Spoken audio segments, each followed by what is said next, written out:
And I remember our bed headboards was near my dad's and mom's room.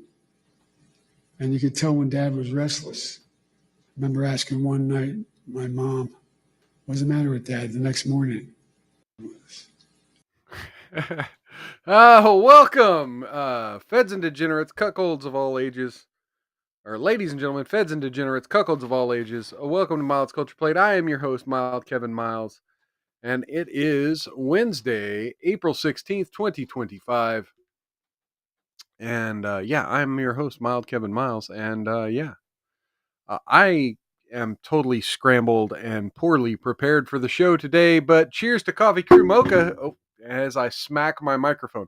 My apologies for that. I'm sure that was very loud to those of you listening with headphones on. Cheers and welcome to Coffee Crew Mocha. Definitely good seeing you out there. Welcome, welcome, welcome. I'm not sure how the Rumble live viewer count is doing because I have the window open and I'm assuming you have the window open. So no, there it goes. Now it's showing two. Now it's showing two people. Awesome, awesome. Welcome, welcome. That was from Joe Biden's speech. We have another little funny clip from it. Let's go ahead and bring that up before we continue and get to talking about stuff on the show here. And I'd never seen hardly any black people in Scranton at the time I was only going in fourth grade. And I remember seeing the kids going by at the time called colored kids on a bus going by. We just call those people there, Joe Biden. So anyway, and of course, Babylon B. Biden gives powerful speech reminding nation why he's no longer president. Oh, the Babylon Bee. You gotta love them. Anyway, so Biden gave that little speech. I wanted to start off with some lighthearted stuff. I've got a ton of news stories to cover. A lot of it is just updates on stuff we've covered before, news stories that have been ongoing, different media narratives that we've kind of debunked. Oh, video is out of sync with the audio or lagging. Let me do a refresh here because I think the video is lagging. It's not supposed to do that. This is supposed to be higher quality. If so, I'll switch my camera settings, but hang on.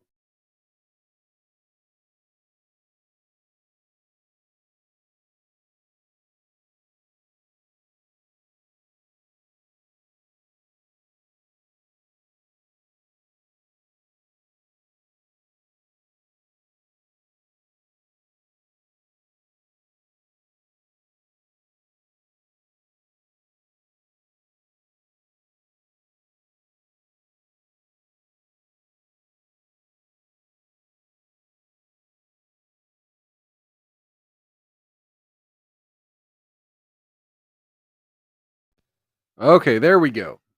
That should be better. It's going to be a little slightly lower quality video, but it should work better. Hopefully that works better. I have to use that setting when I'm gaming, otherwise it completely lags out and loses sync. But maybe for this show I'll just use this setting because it's more important for the audio to be synced up. Anyway, so we have a ton of news stories that are basically continuations of news stories we've covered before, things we were already talking about before, or things that have been developing over the last couple of weeks that I maybe wasn't covering but became bigger news stories. And I try not to cover the biggest of the big news stories. I'm kind of break that rule a little bit today because, like I said, I was a little unprepared. I've been trying to fix. I've been trying to play with OBS. So the sync issue you just saw was me trying to use the whip settings. I've been using different picture-in-picture settings, and I've been trying to integrate the chat better into OBS. I still can't figure out how to get all that stuff to work right. I messed with it for a good 20 minutes before the show instead of actually properly researching my news topics like I usually do. And of course it was still broken and I have to use Rumble Studio.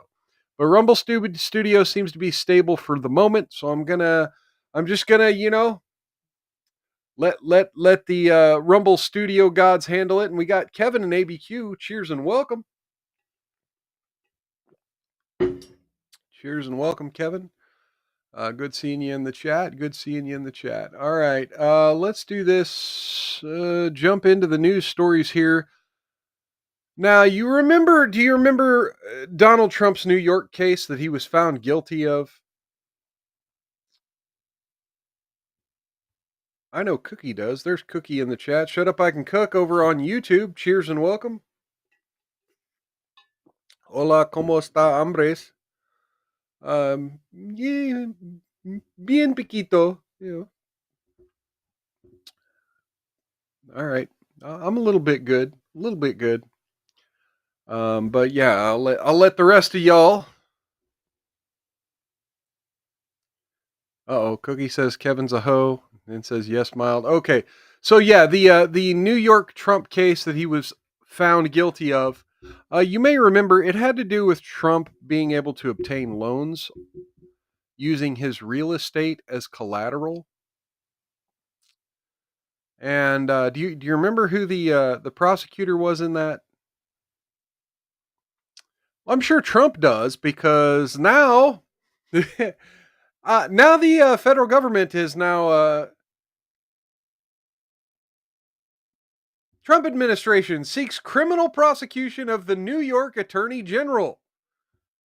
Donald Trump's administration is accusing New York Attorney General Letitia James of mortgage fraud and has made a criminal referral to the Justice Department seeking federal prosecution. Officials with the Federal Housing Finance Agency allege that Letitia James falsified bank and property records to receive better loan agreements.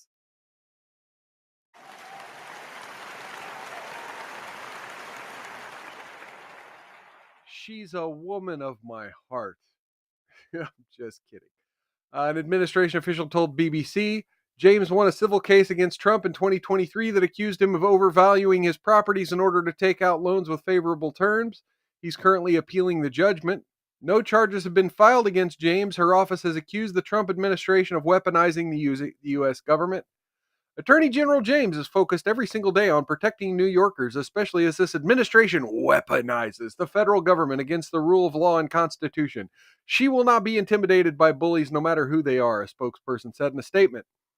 Throughout his court trials after leaving office in 2021, Trump repeatedly said he believed his political opponents were weaponizing the justice system against him. No charges have been filed yet, the White House confirmed, adding more details would follow if the Justice Department took action. In a letter obtained by U.S. media to Attorney General Pam Bondi, FHFA Director William Pulte accused James of misrepresenting a building in New York as a 4-unit structure instead of a 5-unit to get a better loan deal. Now, you remember, the whole case against Trump was that he was inflating the values or deflating, like lying about the values of his properties to get better loan terms. And the whole the communist playbook saying goes, accuse thine enemy that which you are guilty of. Pulte also alleged that James claimed a property in Norfolk, Virginia was her primary residence in 2023 when she was the state prosecutor to secure a lower interest rate on a loan. Mortgages for primary residences typically come with better terms. Ms. James was the sitting Attorney General of New York and is required by law to have her primary residence in the state of New York, even though her mortgage applications list her intent to have Norfolk as her primary home. The letter said. In a post on True Social, Trump called James a wacky crook. Wacky crook. Letitia James, a totally corrupt politician, she should resign from her position as New York State Attorney General immediately, he wrote. Trump's family business was found liable in 2023 of falsifying records and financial statements in order to get better terms on loans and insurance deals. In the case brought by James, okay, we already know all that. Trump was ordered to pay more than $350 million. Trump called James biased and corrupt. Trump was convicted for falsifying business records in a separate case. Yeah, okay. So there you have it. There you have it. Cookie wants to come on and speak. Are you on X over there, Cookie? I just saw you comment on one of my posts.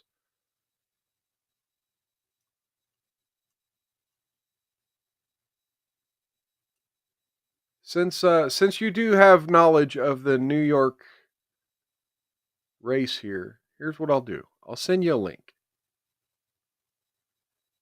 But you got to remember how to use your microphone and camera from last time I had you on. You got to figure out how to use it. You don't have to use the camera, but at least the microphone.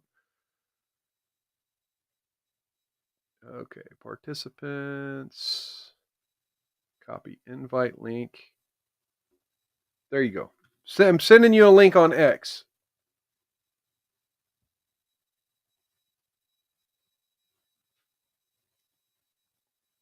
Yeah, feel free to talk to me about the New York's mayor's race if you want.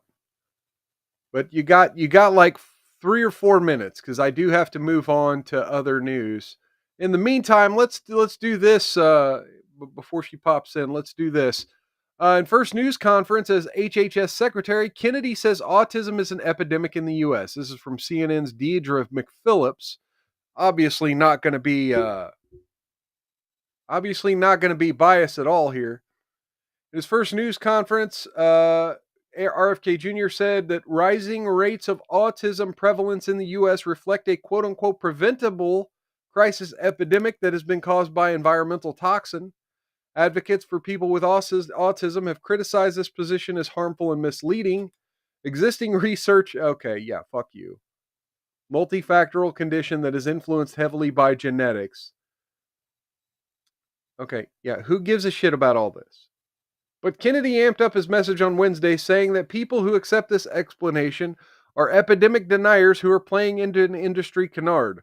One of the things that I think we need to move away from today is this ideology that autism prevalence increases. The relentless increases are simply artifacts of better diagnosis, better recognition, or changing diagnostic criteria, he said. He also called for real-time data on autism prevalence, likening autism to measles.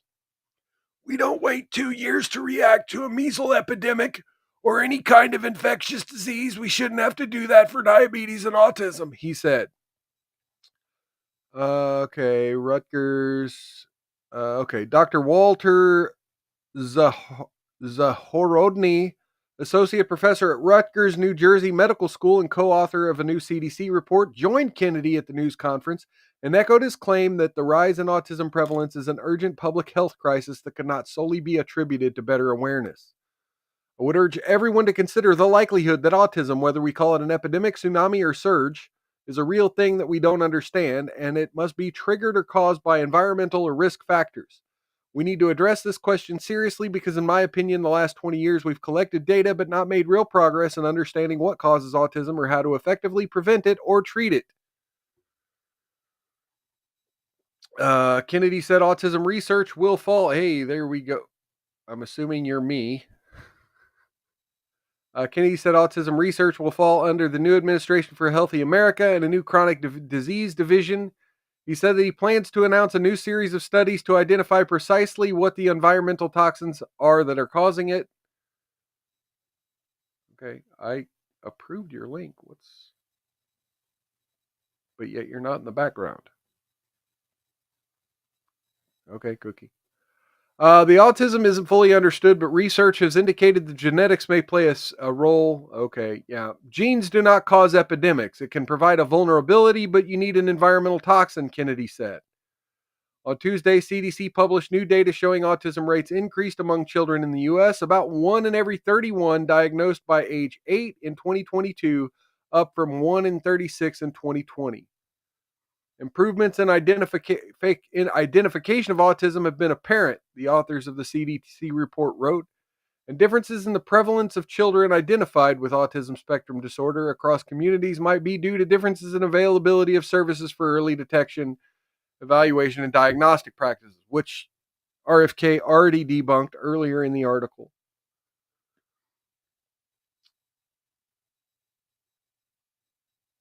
Okay, yeah, we got Autism Society of America coming out against Kennedy. And yeah, I'm not even going to cover the rest of that. Anyway, so shout out. Allegedly, Trump says that, we're going to make some huge progress toward this and that hopefully we'll have answers.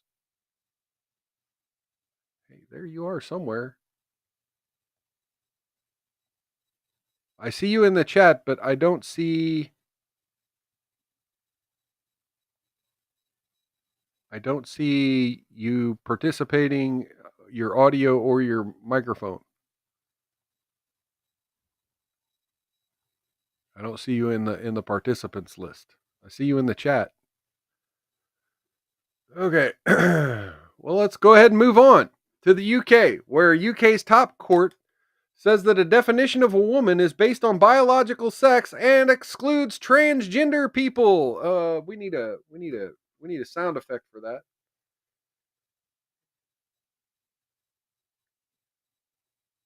Damn it, where'd you go? Here we go. That wasn't loud enough. Hang on. Turn this up. There we go. And this one. Goddamn right.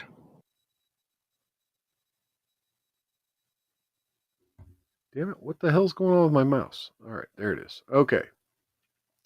London, the UK Supreme Court ruled Wednesday that a woman is someone born biologically female, excluding transgender people from the legal definition in a long running dispute between a feminist group and the Scottish government.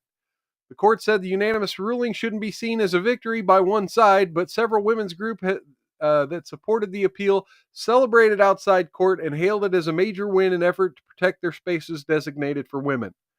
Everyone knows what sex is and you can't change it. Susan Smith, co-creator of Women Scotland, which brought the case. It's common sense. Basic common sense. And the fact that we've been down a rabbit hole where people have tried to deny science and deny reality, and hopefully this will see us back to reality.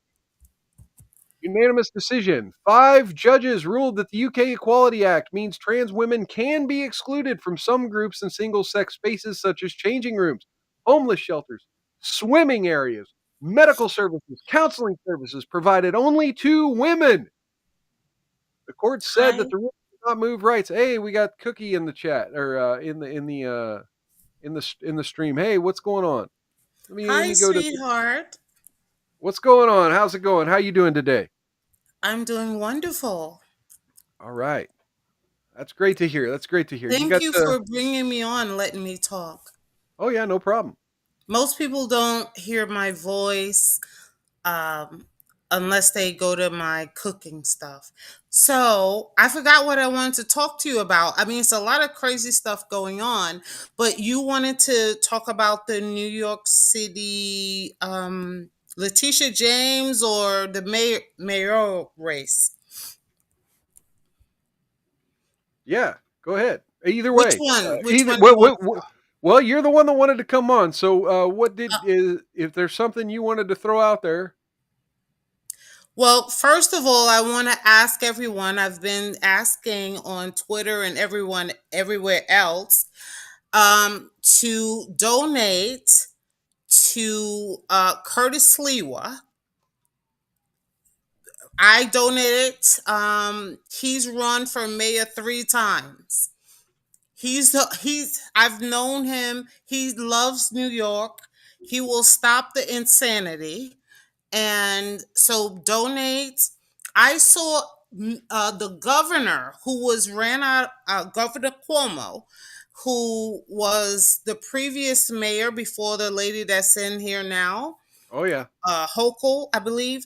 Um, Governor Cuomo was ran out for whatever. I mean, there were women saying he was sexually harassing them. That could mean anything. But he did not do it. He gave us Yeah, they no said he bail. was giving them hugs, but Right. yeah, I mean, But I mean, we that's another story. But mhm, anyway, he did horrible stuff that let unleash the criminals and mentally ill with the city council onto the streets of New York City. That's mhm, why you see all, of course, the migrants, but that's why you see all the violence and unprecedented. So I want, please, you guys, you can donate $5, 10 for Curtis Lewa. The other thing is Letitia James. Just before I clicked on your thing, I was watching um, that I see that the deal they sent a criminal investigation. I heard you talk about that. Letitia J. I was watching her talking about she's why does she hate Trump?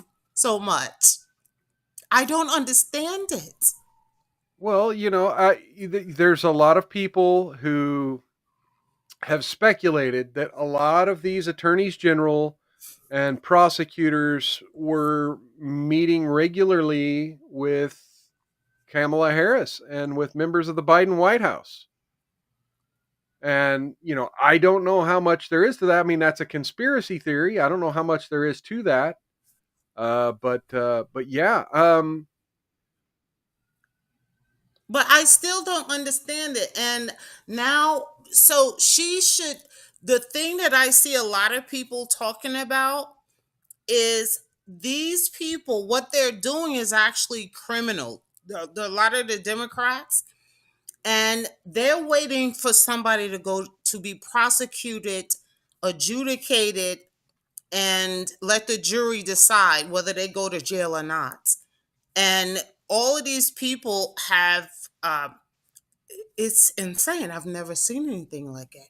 So now they have it. She's under investigation for the mortgage fraud and stuff like that. But I don't understand the vitriol.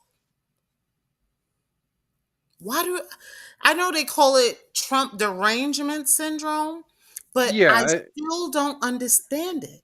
The only thing I can say that it looks like to me, which still doesn't make sense, that they don't Trump I would, if I was president, I would be worse than Trump.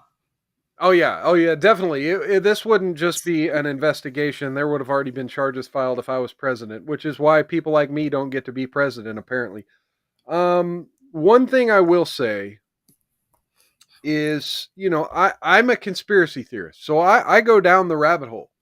Hmm. I say that for me, it's the politicians, the bankers, the media, and the big corporations, food and drugs, and you Hmm. name it, are Hmm. all working together. And Yes. they've all decided on this narrative that Trump is the demon, and they will pull out all the stops to make that happen. I mean, Letitia James ran for office saying she was going to take down Orange Man. So, I mean, there's lots of people there. I have family members who hate the man, and for no reason. I mean, no reason at all, because they believed what MSNBC, told Yes. them he was. So, I mean, But at this before, point, I don't think we need to know a reason why. It's just they're gonna well, come after him. yeah, but I think before Trump ran for office, and remember, Trump was talking about this for 40 years. He was talking about we have stupid people running the country and we're being ripped off when when he was a young man. Um, and so the only thing I can see or discern is that they don't they don't want America to survive. They're literally having it facilitating the invasion of the United States by foreigners. Hmm. So Trump, who was talking about he's sick of, he sounds like me, but I would have moats and sharpshooters at the border. Yeah, Trump has not done that yet. I don't know, but I'm like, guys, if God bless Trump, if not for Trump, yeah, if the Democrats are successful in destroying the United States, there's nowhere to go. yeah, yeah, And yeah. think The about rest of the rest of the West is completely occupied by communism and globalism at this point. And so, think yeah, yeah, about The United States is our last bastion of hope. There are a few other smaller countries, and I guess she's bouncing off. Hey, thank you for stopping by. And I did put Curtis Sliwa's link to his campaign donations if anyone's interested in that. Again, from what I see, the guy, he seems interesting. This is not an endorsement. This is not, me urging you to do this. This is just me throwing out information. Cookie mentioned that she, would like people to donate, and so I just in the name of her. Yeah, I'm not endorsing any candidate currently, because I'm not from New York. I don't know enough about the New York's race, but so far, from what I've seen, I kind of like what Slee was doing in the subways, and yeah, Cookie, they're lucky I'm not president because yes, the border. You talk about putting armed troops at the border. That they're lucky I'm. They want to talk about how tough Tom Homan is, and we're gonna get into this stuff with this Maryland man. They're lucky I'm not president because yeah, I'd totally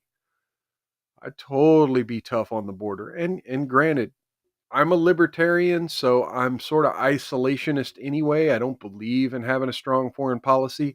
And we're going to get into, my libertarian beliefs about strong foreign policy later too, because we're going to be talking more about the Dave Smith and which if you weren't here for the Rumble exclusive stream on Monday, this might be newer stuff because we covered this on Monday as we were covering all this other Israel and Qatar and all kinds of stuff. We covered this Monday on the exclusive show, but I'm going to kind of bring this back because there were a lot of things in that Dave Smith and Douglas Murray debate over on Joe Rogan's show, and there's been a whole lot more developing with that stuff. Cookie says she'd have sharpshooters and moats. Okay, well, let me go ahead and bring down that and go back to the UK story here. Let's pick that back up where we left off. Okay, so 5 judges ruled the Equality Act. Okay, since returning office in January, President Trump, what's this got to do with the UK?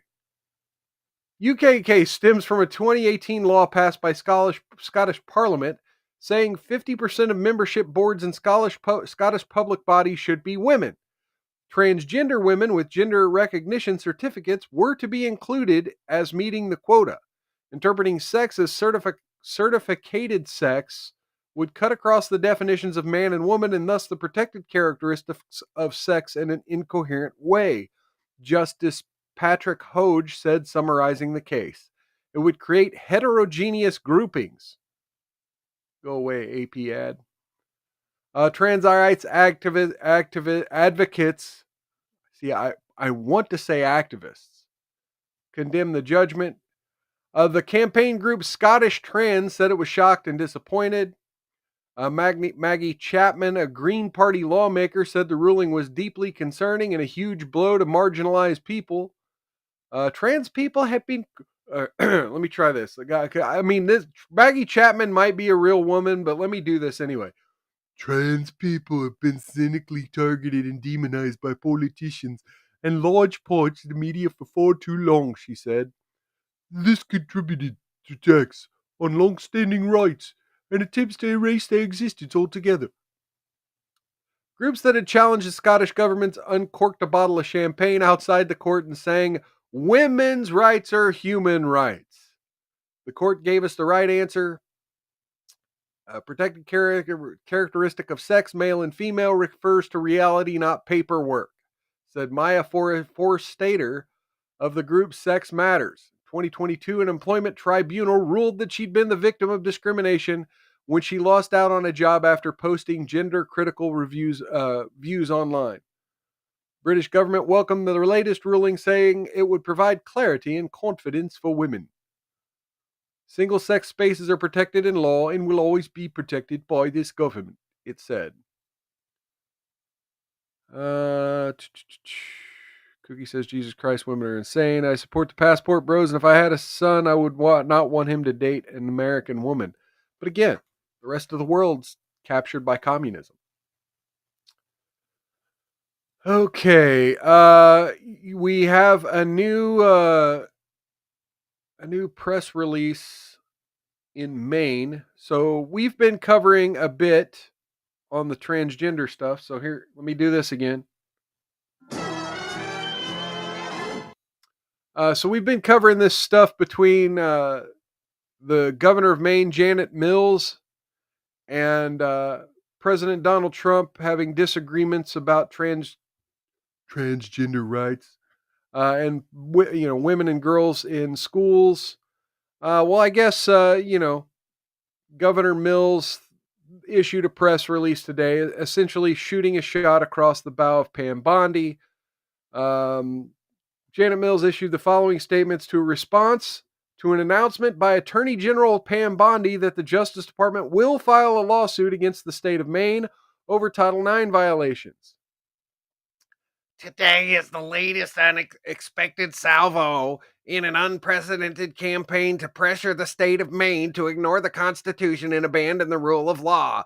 This matter has never been about school sports or the protection of women and girls, as been claimed. It is about states' rights and the defending the rule of law against a federal government bent on imposing its will instead of upholding law. Federal Judge Woodcock's ruling last Friday awarding the state a temporary restraining order reinforces our position that the federal government has been acting unlawfully. For nearly 2 years, Maine has endured recriminations from the federal government that have targeted hungry school kids, hardworking fishermen, senior citizens, new parents, and countless Maine people. We've been subject to politically motivated investigations that opened and closed without discussion, leaving little doubt that their outcomes were predetermined.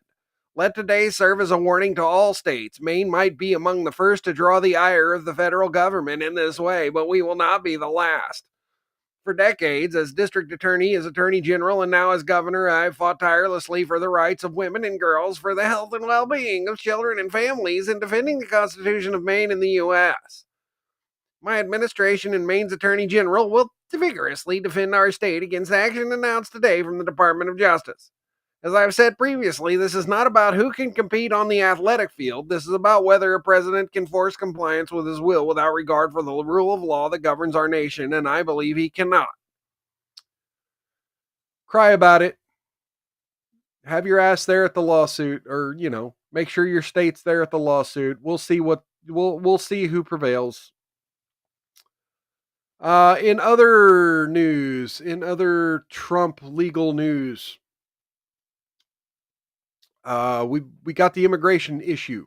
We're going to bring back the immigration issue as Judge Boasberg, is from CNN, finds probable cause exists to hold the Trump administration in contempt for violating his orders on deportation flights. Now, you might remember Donald Trump started deporting people to Venezuela and El Salvador. Judge Boasberg here started demanding that those planes turn around and bring them terrorists back to America. And Trump was like, bro, they're already there. What do you want me to do? I can't just kidnap someone from another country and drag them back here. And then, of course, we had the whole El Salvador president showing up a few days ago. And Cookie says, I've been years ago to Nigeria. Women there have food cooked and are feminine and first chores to husband and family. I can cook egusi soup better than any Yoruba woman. Okay. Boasberg ruled Wednesday that probable cause exists to hold Trump in criminal contempt for violating his orders in mid-March, halting the use of the Alien Enemies Act, to deport alleged Venezuelan gang members. Long-awaited decision on Wednesday from a judge Donald Trump and his allies have repeatedly attacked. Really, CNN? Puts the administration on the path toward being punished for thwarting the court's orders. Situation has been a major political and legal flashpoint for the Trump White House in efforts to carry out his historic deportation campaign, especially in mid-March when it sent 3 planes of immigrants to a prison in El Salvador. That same day, Boasberg held an emergency hearing and told the administration to pause the migrant removals and return the deportation flights back to the U.S. The court ultimately determines that the government's actions on that day will demonstrate a willful disregard for its order sufficient to the court to conclude that a probable cause exists to find the government in criminal contempt. Criminal contempt. Boasberg wrote in a 46-page ruling detailing his decision. The court does not reach such conclusion lightly or hastily. Indeed, it has given defense ample opportunity to rectify or explain their actions, he added. None of their responses have been satisfactory. CNN legal analyst Steve Vladek said these moves are rare. Holding federal executive branch officials in criminal contempt is just about unheard of once in a blue moon, said Vladek, professor of University of Georgetown School of Law. Part of why Chief Judge Boasberg is moving cautiously because he's trying to walk a tightrope of not letting government off the hook for misbehavior, but also not provoking pushback from the D.C. Circuit or the Supreme Court. Sky Perriman, an attorney with Democracy Forward, which along with the ACLU brought the case, said that Wednesday's ruling affirms what we've long known: the government's conduct is unlawful and a threat to people and our Constitution. Okay, we've got Cookie saying get rid of Roberts as chief judge. Why can't Thomas be? I'm assuming you mean be the chief justice. Nigerian Yoruba men no longer bring their children and wives here. Also, Nigerian women are so wise they never date black American men unless for a green card, cash transactional only. Okay, I mean, yeah. Okay, test of Trump compliance with the courts. The ruling from Boasberg comes as the administration continues to test how far it can push compliance with court orders it disagrees with. Other cases where it appeared the administration had violated judicial edicts, judges have not gotten to the point Boasberg arrived at Wednesday. I mean, yeah, because the Constitution clearly says. Kevin says, you say ruling, I say erotic fantasy material. Yes, exactly. Because that's all it is. It's fiction paper because the judicial branch does not have the right to set international policy. Period. Does not have that right. It does not have that right granted to it by the Constitution. The administration repeatedly said that federal trial level courts especially lack the authority to issue orders that could encroach on the president's immigration policy decision. The Constitution does not tolerate willful disobedience of judicial orders, especially by officials of a coordinate branch who have sworn an oath to uphold it, Boasberg, who was appointed by Obama, wrote in his ruling. In the case at hand, the Supreme Court ultimately said earlier this month that migrants who challenged Trump's use of Alien Enemies Act to quickly carry out deportations of alleged members of a Venezuela gang brought their case in the wrong court. The court's 5-4 ruling requires those wanting to bring such challenges rely on a complicated and rare successfully legal process known as habeas corpus and to potentially file those claims in some of the most conservative federal courts in the nation. Bing! Cookie says, how's the chief judge selected? Well, I mean, it's usually selected when the last chief judge dies. That's the new one appointed, right? I think that's it. That seems to be how Roberts got it.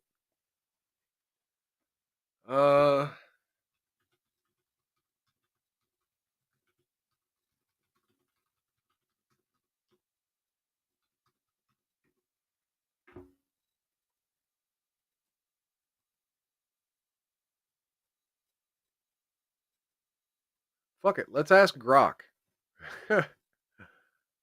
I think that's how it is, though. That.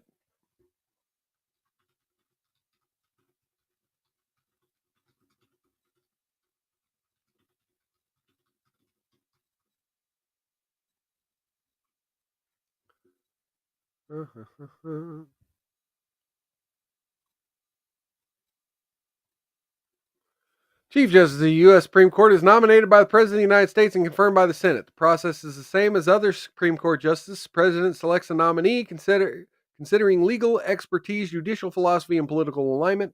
Senate Judiciary Committee hearings. Yeah. If the Chief Justice position is vacant or a new justice is expected to assume the role, the President may nominate either a sitting justice or an external candidate for the position. Once confirmed, Chief Justice serves for life. So there you go. Cookie, what's the requirement for being a chief judge? Literally nothing. Literally nothing. The president nominates you and the Senate approves it.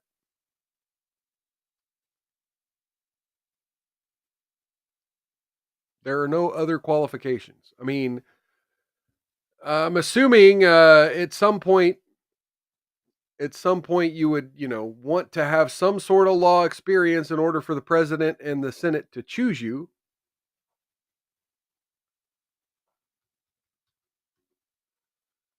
Okay, so we have Abrego Garcia. Let's bring this up from the AP, just so that we're not being biased here. And I don't know what's going to be in this. I literally just brought this up as I'm sharing it. In their words, what judges in Trump's government say about Abrego Garcia's quote unquote mistaken deportation.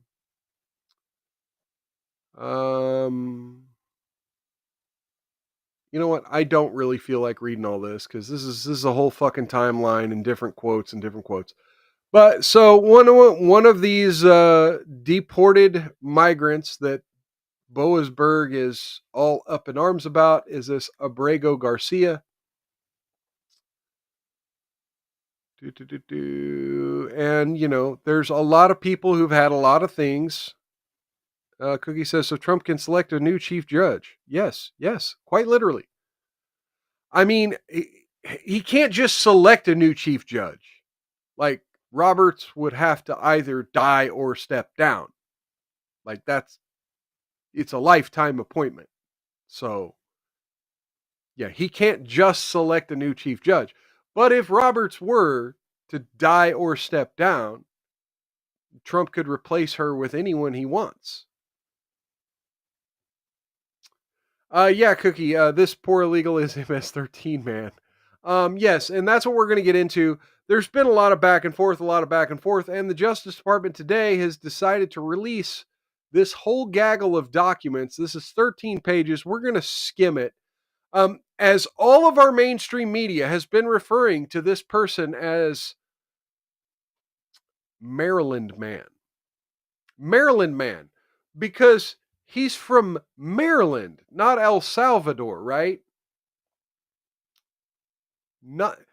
He's Maryland Man, mistakenly deported Maryland Man who has a poor wife who misses him and is begging for money and begging for the government, saying she won't rest until her man is brought back to the United States, right? So this is and yes, I was gonna bring it up. I've seen what's his name? Andy No reporting that she had previously filed restraining orders against him, claiming that he had been violent toward her. I'm not going to necessarily bring that up, speculate, or comment, because I don't think those things have been proven to be real. I've saw a few posts claiming that they couldn't find those, but and here, let me bring this up. Bill Mel Eugen also brought it up. So I don't know. I didn't have the time to look up this case number up here, but yes, his wife Jennifer Vasquez here allegedly these are the documents proving that she filed a restraining order against him, a protection order against him.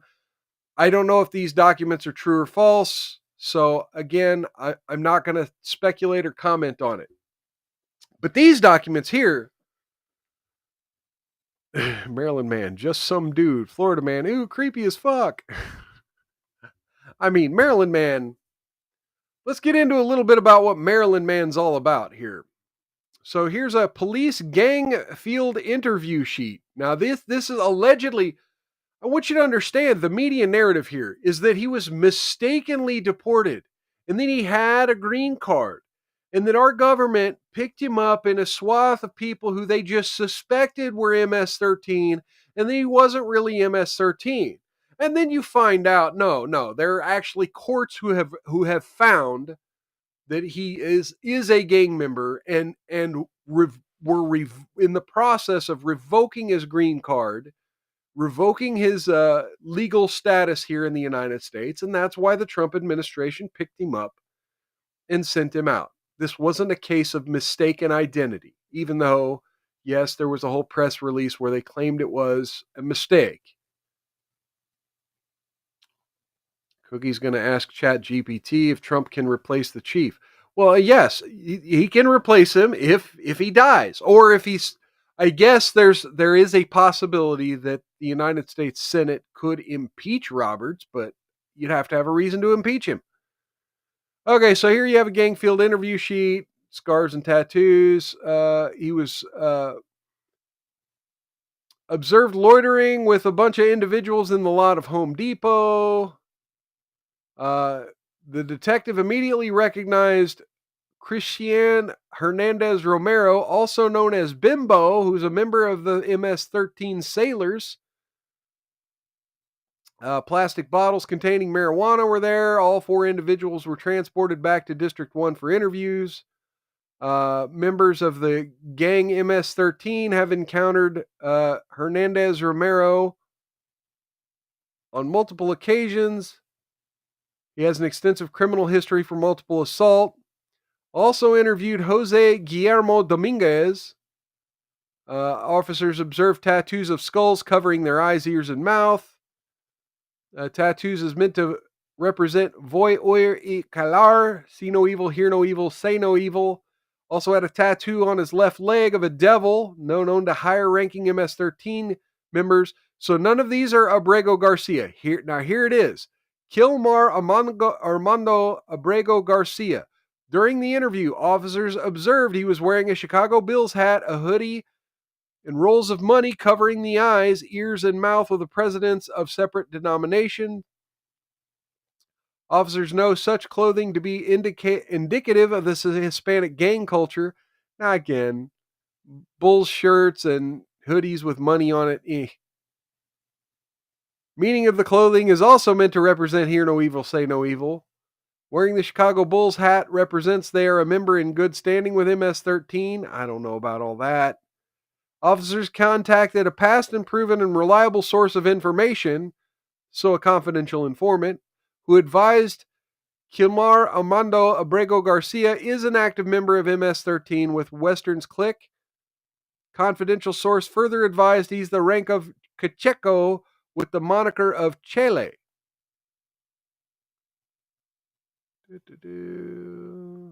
Okay. And here we have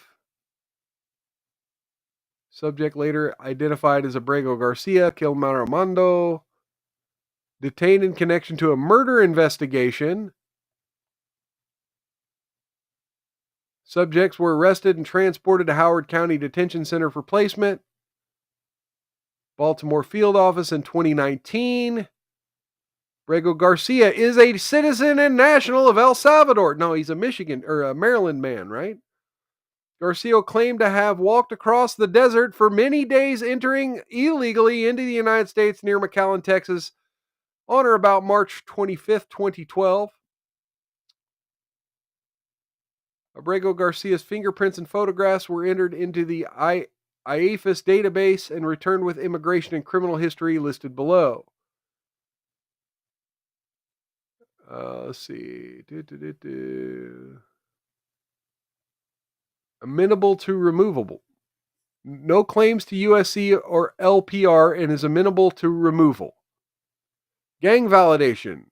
Abrego Garcia was validated as a member of the MS-13 gang. Subject identified as a member of Mara Salvatrucha MS-13 Chekek from the Western Clique, a transnational street gang.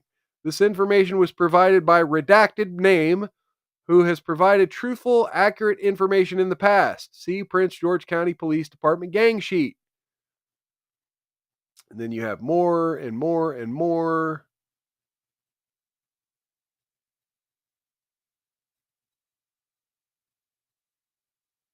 Alien seeking a custody redetermination bears the burden of demonstrating that he merits release on bond. May satisfy this burden by demonstrating that his release does not pose a danger to persons or property, national security, risk of flight, that he's likely to appear in future proceedings.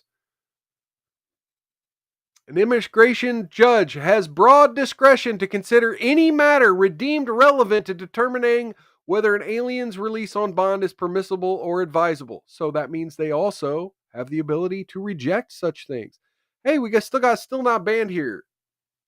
Oh, Kevin says loitering in a Home Depot parking lot. Don't play into the stereotype, man. Yeah, still not banned here. Cheers and welcome. Good seeing you in the chat as always.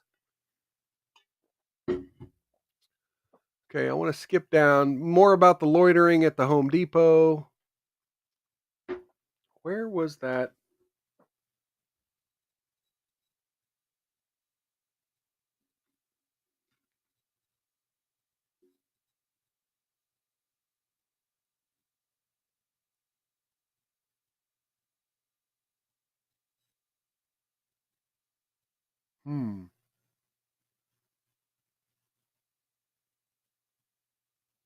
I saw a screenshot that said he had a different name in the gang here. This says Chele. This says his name was Chele.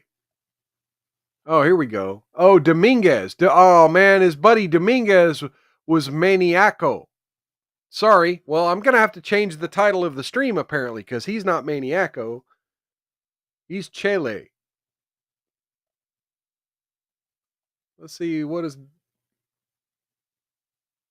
Spanish to English translation? Blonde. Blonde. Or with light hair.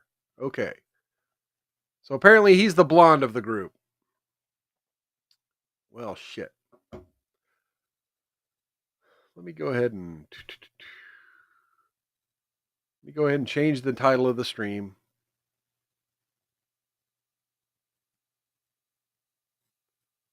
I'm going to just change it to Chele. Maryland Chele. Live. Edit. Sorry, I know I hate doing, making the sausage on stream, so to speak, but, I don't want to leave incorrect information out any longer than I have to. Okay, let me do it on Rumble. Did it on YouTube. Now let me do it on Rumble. Edit. Chele.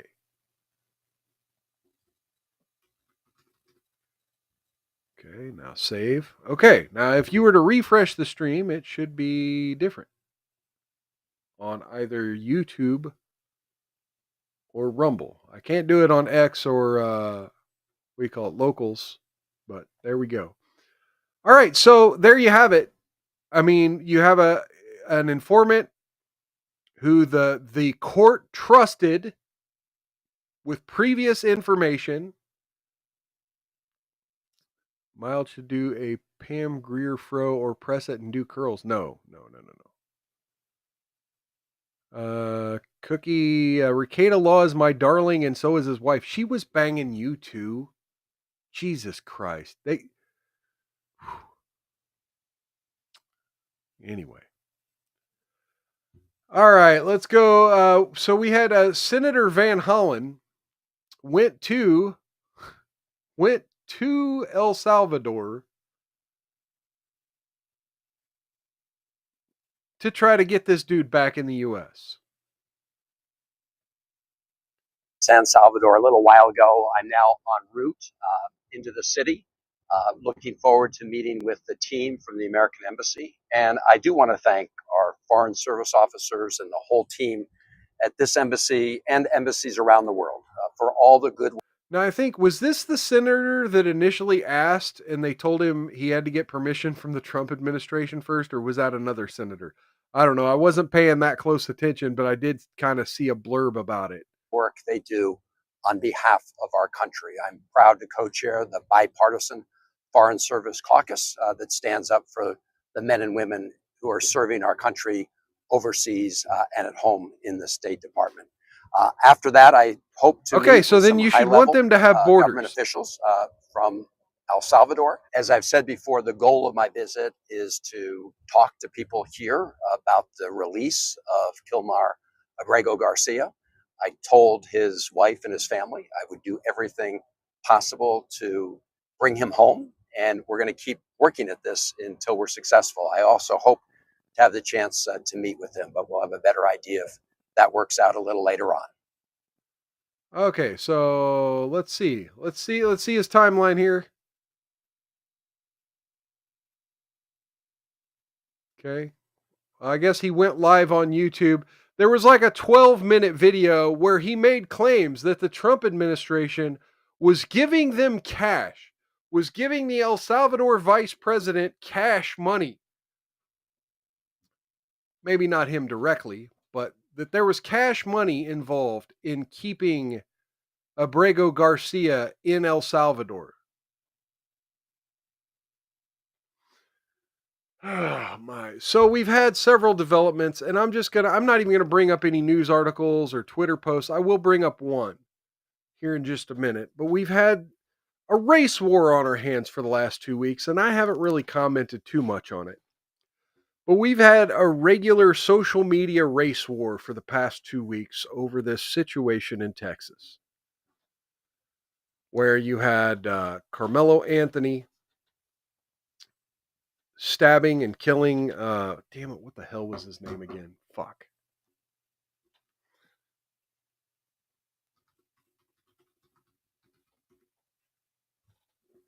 I'm bad. Austin Metcalf. Yes, Austin Metcalf. Rest in peace, Austin Metcalf. Cheers and welcome. Prayers for your family to grieve in peace, but that's not going to happen. So we've had several developments in this case since we initially brought it up. If I even remember bringing it up, I'm pretty sure I mentioned it at least once. But this Carmelo Anthony, we've had several developments. First, the judge reduced his bail from $2 million to like $250,000, and they were able to come up with that money and get him released. So he is now free on the streets. The entire internet has made this a racial issue, and there's definitely a race component to it. He did tell the police that he wasn't going to be bullied around by the white kids, and he had to defend himself. He's claiming self-defense. The fathers both had asked for this not to be a racial thing, but that also that, his dad said he did nothing wrong. There's a lot of right-wingers today that are up in arms because now that he's out, I guess he's purchased a new vehicle.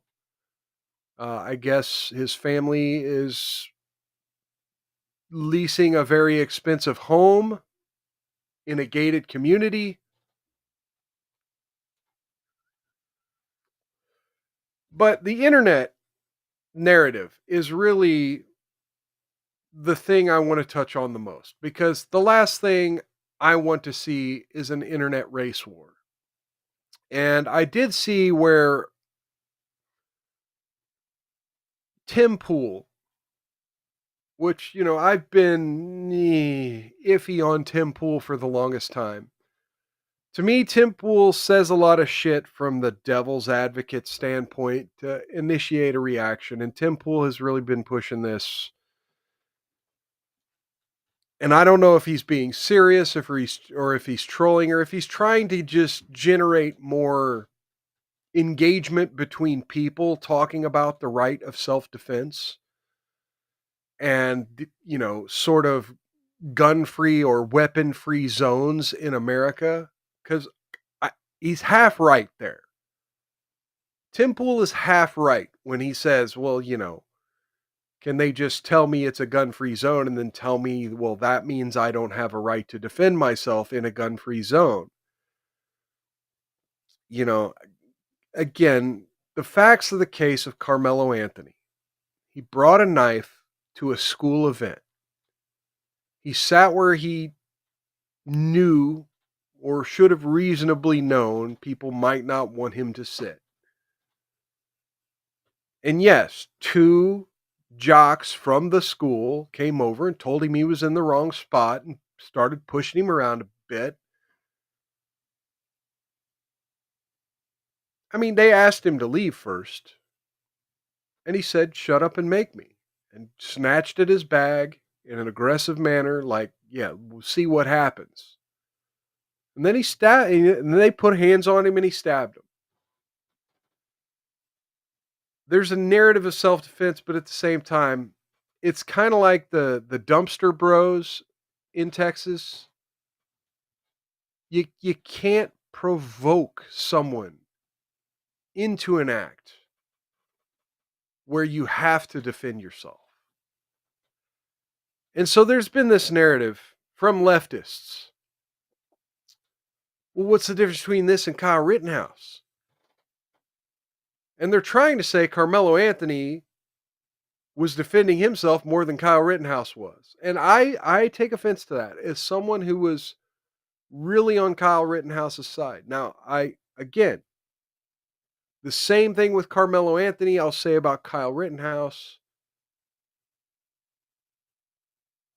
You went into a situation kind of expecting a confrontation. Now, I don't think Kyle Rittenhouse was necessarily expecting to have to defend his life. And to be honest, I could say I don't necessarily expect that Carmelo Anthony was expecting to, wanting necessarily to use his weapon.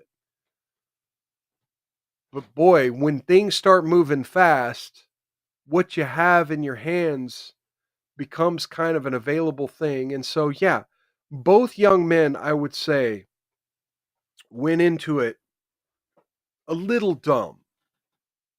And there's this whole thing of Kyle Rittenhouse shouldn't have been there. Well, yeah, he shouldn't have been there, but that was also his community that was being destroyed, and he wanted to make a difference. Now, I think the difference with Carmelo Anthony, is Carmelo Anthony didn't have to be there. It wasn't necessarily his community. It wasn't even his school. He wasn't necessarily competing. He didn't have to be there. And the only reason he was there is because it was raining. And then when he was there, he was asked to leave, and he had every opportunity to leave. Kyle Rittenhouse was chased into a corner that he couldn't escape from. Kyle Rittenhouse was then further chased down a street and knocked to the ground where he couldn't get away, and then had a skateboard swung at his head and a Glock pointed at his face. Kyle Rittenhouse had no opportunity to leave. Carmelo Anthony did. So all this debate on, should a teenager bring an AR-15 to a riot? Or should a 14-year-old or 17-year-old, I guess he was, 17-year-old bring a knife to a track meet? It's irrelevant. It's really irrelevant. As long as that weapon stays at your side. If somebody puts hands on you, you knock them away or you run, unless you're really fearing for your life. There is a proportional force issue at play here. Austin Metcalf did not have a knife. And as far as we can tell from the early police report, now allegedly there's video out there, but as far as we can tell from the early police report, the putting of hands, the assault from Metcalf to Anthony was merely an attempt to get him to move. Not an attempt to restrain or strangle. Not an attempt on his life or his safety. It was to get him to move from what we can tell so far. Now, if the video comes out and it shows that they pinned him down and were punching him or choking him, that might be different. But we do have Kyle Rittenhouse weighing in on this. So the left thinks what Carmelo Anthony did was self-defense, but also that what I did wasn't. Can someone help make this make sense? And then, you got Drew Hernandez saying it's simple. You're white, that he's black. Homath said he's got a video called Psyops coming out soon about brainwashed. You got Oliver Rush with this meme. Leftists, when they hear that Kyle Rittenhouse shot a man who raped 5 little boys, that could have been me. And then, yeah, everyone's making it a race issue.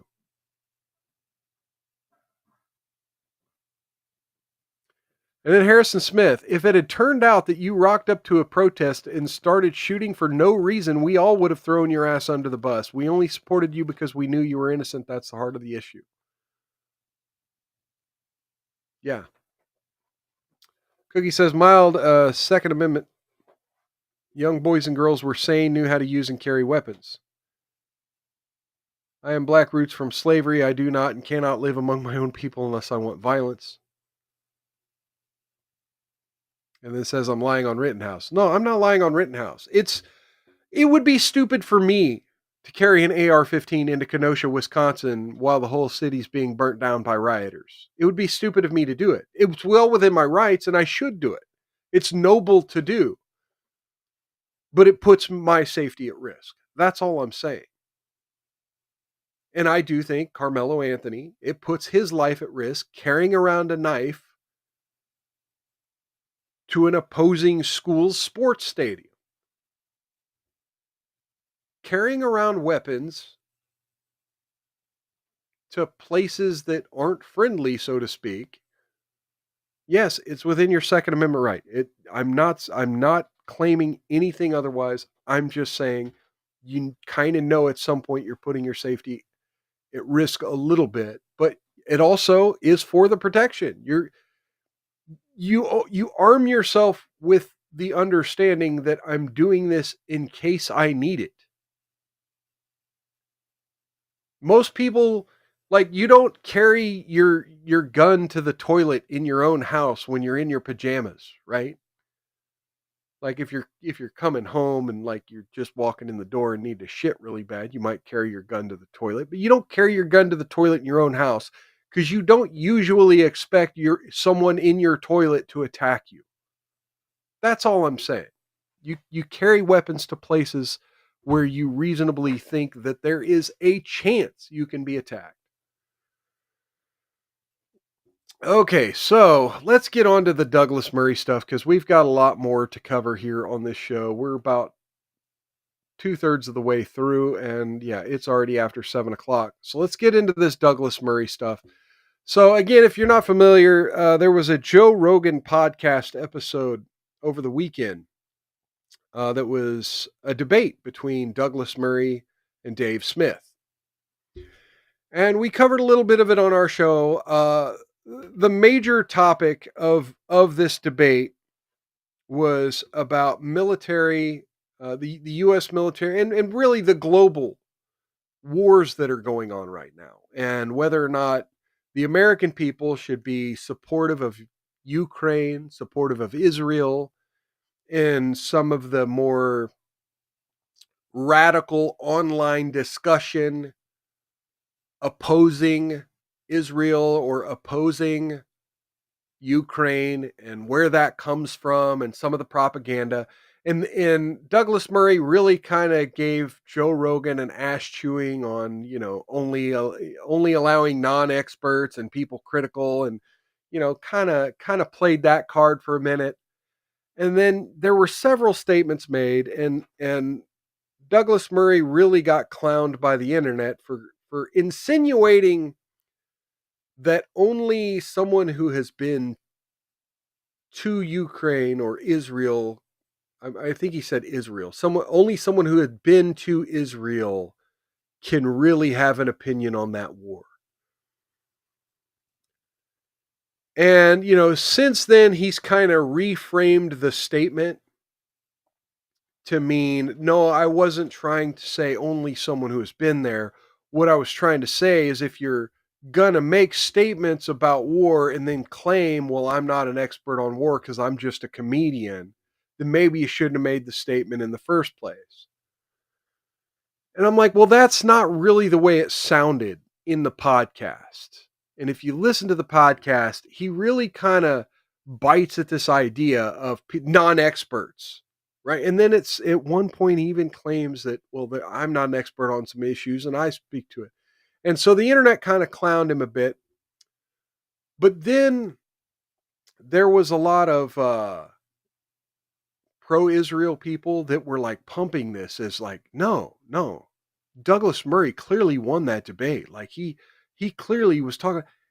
I listened to the whole thing, and literally the whole thing to me, a libertarian, sounded like a whole lot of logical fallacies, appeals to authority, dismissal of just rational logic. And anyway, so we've got a couple clips of Douglas Murray, and then we got a couple clips of Dave Smith. Now that this is over, now both of them have made some media appearances referencing back to it, and so I just kind of want to talk a little bit about this. This first clip is about right-wing trends and Douglas Murray's criticism of Joe Rogan. So let's look into it here. I mean, Joe's a friend, and I was trying to be gentle with him about what I regard as being a dangerous tilt that he and some other podcasters are encouraging. What I really maybe should have said then, can now, is that So my just disclaimer here, my entire show Monday over on Rumble Premium. If you're a Rumble Premium member, you can go catch that show on my channel over on Rumble. Links down in the description if you're on YouTube.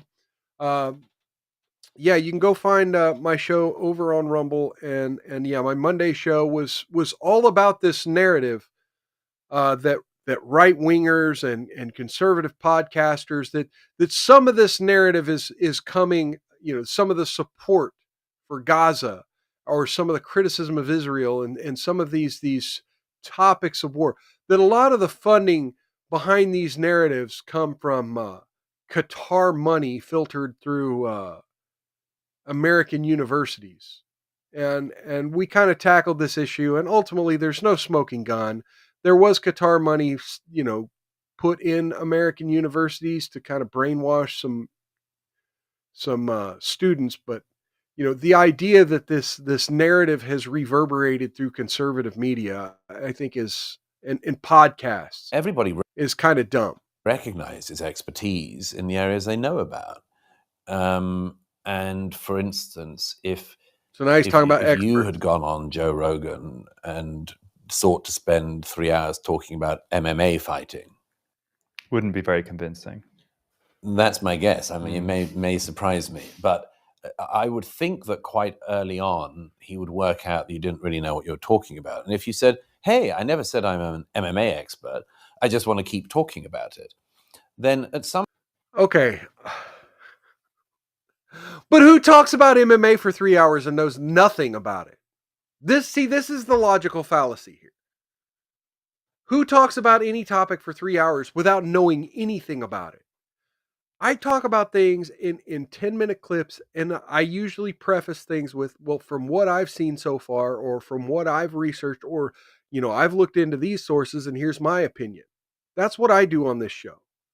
Nobody looks into a topic talks about a topic for 3 hours and doesn't know anything about it. Granted, there are a lot of people who talk out of their ass, and there are a lot of people who will gaslight and talk just disingenuous shit and make up shit. And generally those people are trolls and grifters. But for the most part, and we'll get into Dave Smith's reply here, like, there are very real moral implications. Like, you have the Bible, you have the US Constitution, you have, the founding fathers. You can kind of generally get a feel for what morals are, and what's moral and what's good and what's not. And you can get a vibe of a news story or a situation and be like, that just doesn't fucking sit right with me. I don't know all the details behind the scenes of that news story, but something about that just doesn't sit right with me morally. Anyway, oh man, we sure don't have very many viewers over there on Rumble anymore. I guess I've rambled too much. But anyway, so here we go. At some point they have to call bullshit on you. At some point they would have to call bullshit on you, and they'd get very annoyed. Well, okay. Okay, but when you call bullshit, you can't just say bullshit. You have to counteract what that other person's saying with other information. Just saying, well, you don't know Israel because you've never been there. I've been there. Well, you got to say, well, I've been there, and this is what I've seen, and this is what I've seen, and this is why I think you're incorrect, and let the other person respond, which is kind of what happened on the Joe Rogan podcast. He kind of started to do that, and then Dave Smith was like, well, yeah, but I don't agree with that either. And this is why, and gave a moral reason why. Again, facts and opinion. That's what happens in a debate, is facts and opinion. And the two interplay. I mean, you both can look at the same set of facts and come to two different opinions. That doesn't mean anybody's right, anybody's wrong. That just means, whichever one has the more tolerable smell to it tends to be the winner, whether or not somebody had more facts or not. Because you could be spitting out 50 million facts that have fucking nothing to do with the moral argument I'm making. that's the same with lots of other things. I get very annoyed when I hear people who are in no way recognizably historians, in no way recognizably expert in the subjects they talk about, regurgitating false versions of history that I saw debunked already in my lifetime. I mean, there's an area of the American right. Okay, if you think something's been debunked and someone else doesn't understand that, that's on you to help educate, help spread the word. Be like, yeah, no, that's not the way that happened, and you can look here, here, and here. And granted, that's hard to do in a podcast in a room where three dudes are just kind of spitballing. You can't just bring up a phone. I mean, they did it a couple times on the Joe Rogan podcast where like Jamie looked this up and he did, and rightfully. You were proven right. Douglas Murray was proven right on a couple of those points. But again, being proven right on a certain fact does not prove the moral argument being made wrong. And so the debate continued. And again, honestly, I felt Dave Smith ultimately won the moral argument here. Which is at the moment simply reheating David Irvingism. Well, What is David we saw Irving? that off 30 years ago. Everybody knew that there was a type of revisionist scholar who had a very specific game in mind. A Holocaust and I say denier. it's a game, it's a very dark game. The game that they engaged in, and they're engaging in again, is you minimize the sins of the Nazis, you minimize the crimes of Hitler, you maximize the criticisms of and the crimes put at the door of Churchill. Okay, so this is you have this moment of parity, and then you make the move, which is actually Churchill, the Allies, worse. Now, remember what I said earlier in this show, that one of the communist tactics is to accuse the enemy that which you are guilty of? And of course, I can't bring this off the screen now. Yeah, I honestly think he was doing a lot of that. I honestly think he was doing all that. Not necessarily with Churchill and Hitler, but definitely trying to move the needle on a narrative so that he could flip the script. Let's face it, this is an unpopular war worldwide. And look, I could believe that Israel had every right to respond to the October 7th attacks, and still believe that at some point that got out of hand. Anyway, here's another clip. Stewart, you might say, did the same thing. He used to be relatively funny, and then he just became a boring sermonizer. The first person I noticed who did this same move in the UK was Russell Brand. He used to infuriate me that he had that the media, so much the media fell for this trick of saying, "I'm going to explain to you how the global revolution is working," or "I'm going to explain to you how to rearrange the economy." And then, if you remember, Evan Davis on Newsnight once invited Russell Brand on and asked him about his views on the economy, and at one point showed a chart. And Russell Brand memorably said, "I ain't got time for no fucking charts. I'm a comedian." Mm. Well, this is something I've had my eye on for a long time, which is this is a very specific trick. I'm a comedian. Now, I want you to pay attention. I'm going to tell you about serious stuff. If you counter me on the serious stuff and I'm wrong, I say I'm just a comedian. Now, watch this narrative, because we're going to see it again here on a different news story, a completely different news story here in a couple minutes. This narrative of we can't let non-experts speak about anything. Again, no one's saying I'm wrong because I'm a comedian. What they're saying is I don't know every single detail of every single news story. You're complaining that non-historians have a take. Yeah, we're humans. We have different perspectives, and not all perspectives are correct, but that also doesn't mean they're wrong. You could be incorrect and still be right. You could still be looking something from a certain angle. And because a chart says something, or a feminist statistic says something, doesn't mean the moral argument the person is showing the chart for doesn't mean that moral argument is correct. You have to then tie the chart, the data, the historical event, the thing you're an expert on. You have to bring the data into the argument and say, this is why I think it supports my argument. This is why I think it supports X, Y, and Z. And let the other person say, okay, well, I don't know about that thing, but here's how I see it. And if they are correct, they are correct. No one's saying I win because I'm a comedian and don't have an answer. No one's saying that.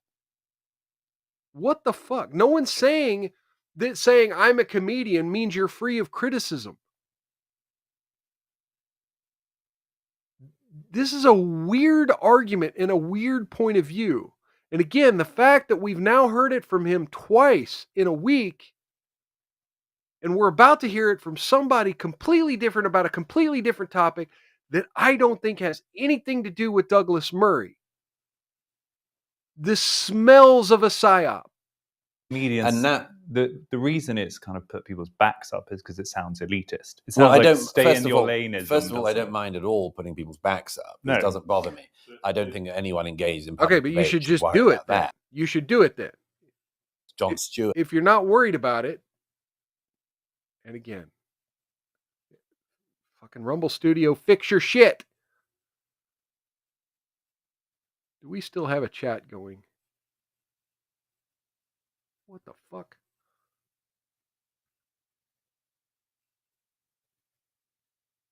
Why is none of my chats working?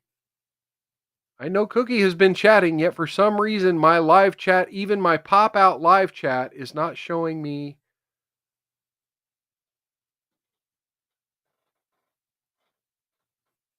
anything. Well, hopefully all the information, hopefully nobody's chatting, because yeah, it's apparently not showing up on any of my chats. If you are, because it's showing that nobody's chatted since Cookie did 15 minutes ago, and I'm just going to assume that's correct. Oh my gosh. So we have John Spencer. Let me read his bio on X here. Chief of Urban Warfare Studies at the War Institute, Executive Director of Urban Warfare Institute.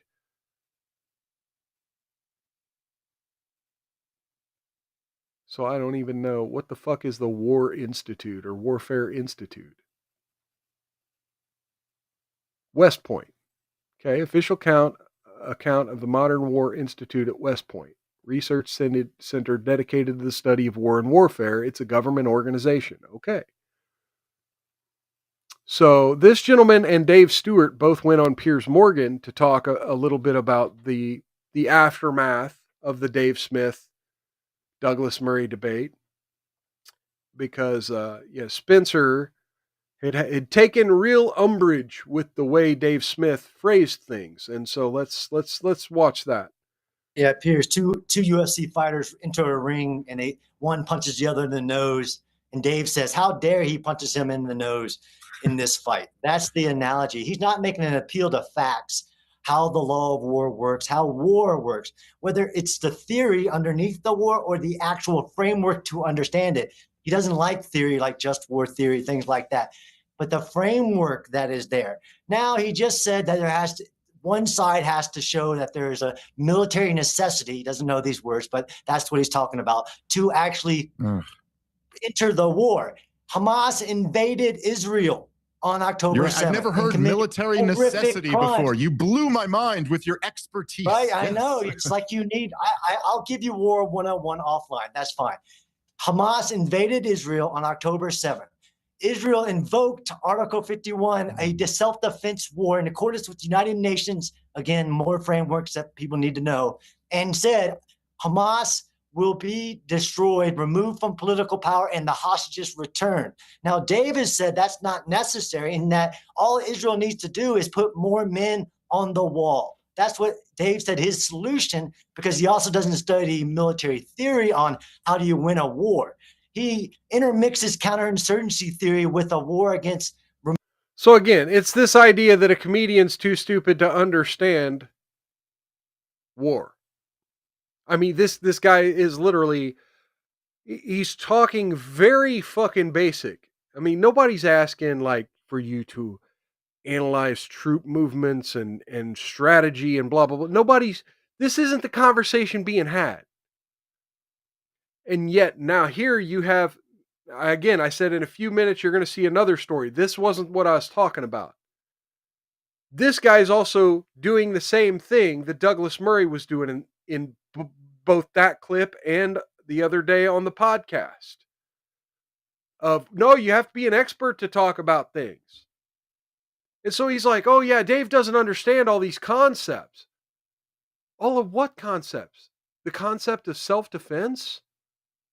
The concept of initiating a war that you want to win? Like, yeah, you're throwing around terminology, but these are very basic ideas.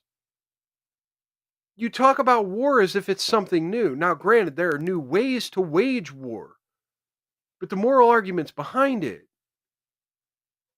in the reasons why humans are hostile to one another, go all the way back to when the first caveman picked up the first rock against another caveman. These aren't dumb, these aren't complex concepts to figure out that we need some expert who's went to universities and studied the history of war to understand. Aggression is very easy to point out. And yeah, even just a comedian understands what aggression is. Removing a regime from power, defeating their military. That's not. This is that's what not Dave what I isn't was making doing. factual. You said that was exact words on Lex Freeman. No. He's not making an appeal to facts. I'm debating. He's making an appeal to emotion and morals, not what the law. Morals. I'm making an appeal to logic and morals. Hamas started a war on October 7th. Hamas is going to lose a war, and it's going to never be in power again. It's never, and Hamas is the one that says they want to do October 7th. But Dave says, just put the wall up. They won't be able to do it on October 7th ever again, right? You had this blockade, although there was 100 tunnels going from Egypt to Gaza to build this military. And I'm not saying he's wrong. He'll say that Netanyahu sent him money. He's not making an appeal to facts. This is what we have a problem with Dave Smith. He makes an appeal to emotion and does historical revisionism, and he tells these narratives that aren't true. Pierce, so his can I just tell you, Pierce? Fails. He's anti-war. What's so funny about this, Pierce? Okay, what's so funny about this, Pierce, is that after all of this, once again, all of this, I'm an expert. You don't know this. I'm an expert. You haven't studied military 101. Then after all of that, the substance of what we're left with is right. Okay, got it. After all of that, the substance that we're left with is Hamas started the war on October 7th. Yes, the most basic point that every pro-Israel person has made on this show forever. Yeah. That's what you've got here. Because comedians and podcasters can't understand that basic point, and that's the underlying theory of all of this rambling about strategy and theory and law and blah, blah, blah. No, we understand. We get it. Hamas started the fight. But the anti-war people's like, okay, well, you need to, either you can go in there and stop Hamas, get them the fuck out, or you can't. But merely carpet bombing areas where people are living, areas where innocents are hiding because Hamas is using them as human shields and keeping them among them. Either you can complete this operation or not. Either you have the military capability to do this or not. But the idea that we're now, a year and a half out? And yet we're still doing these bombing campaigns. We're still doing these drone campaigns. And you're making no real progress at ending this war? Kind of smells like the international community, the globalists, or the heads of Israel, somebody wants to keep this war perpetually going to seize more power. And I don't need a military strategist to tell me all the reasons that ain't true. Because if it were true, either you have the capability to do it or you don't. And so far, for the past year and a half, again, Israel, to me, Israel as a country has a right to exist, has a right to have a government, has a right to have its military, and has a right to repel and kill terrorists who attack the sovereign nation and its people. I'm agreeing with you motherfuckers on that. But either you can do it or you can't. This idea that you just have this open-ended declaration of war that just has no territorial specific target, has no end date, no expected check mark of success, just we're going to kill all Hamas wherever they may be and just make sure we can never be attacked again. Do you think that's being effective?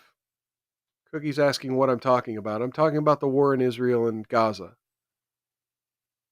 And the fact, really what I'm talking about is this appeal to authority narrative that's coming out against libertarianism and anti-war people and so many other people in the media space, saying that average Joes, really, this is to me going back to the New World Order, what I was telling you about earlier on the phone call, and what they're doing to Donald Trump is you have the media, the bankers, the corporations, and members of government who have all gotten together and decided things should be a certain way.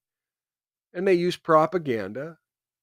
They use narratives. They use these buzzwords and shit to try to get the American people to go along with it.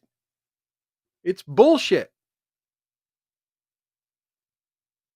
And so what these people are doing are essentially trying to tell you, don't listen to podcasts. Don't listen to philosophers. Don't listen to people who talk to you about morals. Don't listen to your pastors. Don't listen to your priests. Listen to the government, because the government will tell you exactly how war should go around the world. And the news media will tell you how wars should go around the world. Cookie said only boss are insane white women. I have no idea what you mean by that. Okay. Okay, so there you have that. I'm going to stop sharing that. There's another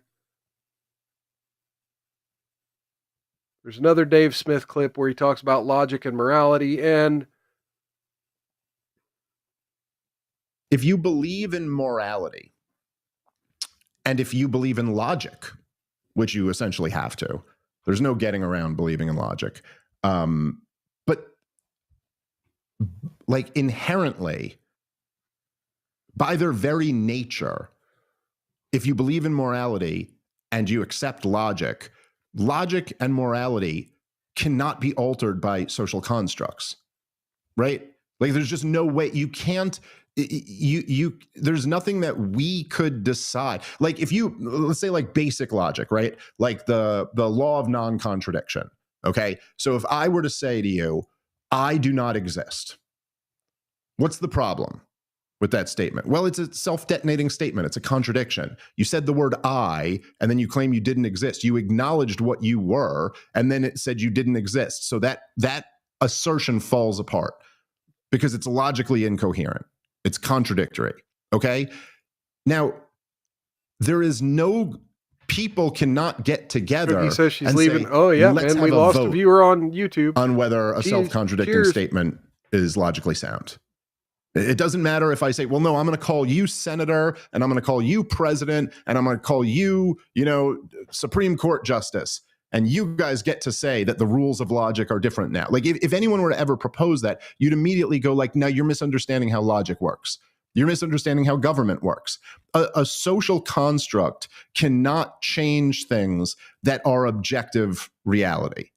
Like you don't get to do that any more than we get to hold like a referendum on gravity. It doesn't matter how you vote. Like gravity exists regardless. Okay. So if you understand that, like definitionally, you cannot, there is no such thing, as I said on Piers Morgan the other day, as macro and micro morality.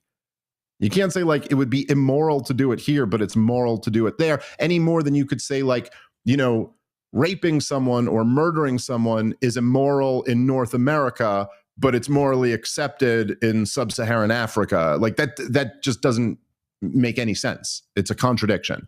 These things are, if you believe in morality, then by its very nature, it has to transcend all of these things, right? And particularly if you're a religious person who believes in morality, then like if God is judging us based on what we do morally, it doesn't make any sense that God would go, you know, unless you guys get together and form an organization, and then it's totally different. And obviously, I think this has something to do with the kind of the religion of statism. I haven't watched which this is whole just, thing.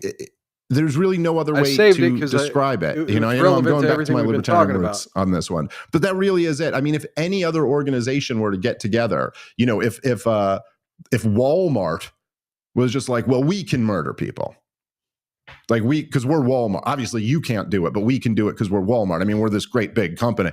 Everybody would see through that immediately as just being preposterous. Like, obviously, that's not, no, you're just doing the same thing. You're just a bigger organization. Yet somehow when governments get involved, because people in their head have this like weird concept of what governments are. I mean, myself included, I'm guilty of this, but we will constantly use, as Douglas Murray called me out for doing, kind of, although he didn't mean it like this, we'll say we invaded Iraq, right? Like we did that, but we didn't, you know, like a bunch of criminals in DC did. It's not us, but we still, you think of like the nation. See, and this is what Douglas Murray doesn't understand, that Americans, we have this unique perspective on this because we just went through this with our government for the last 25 years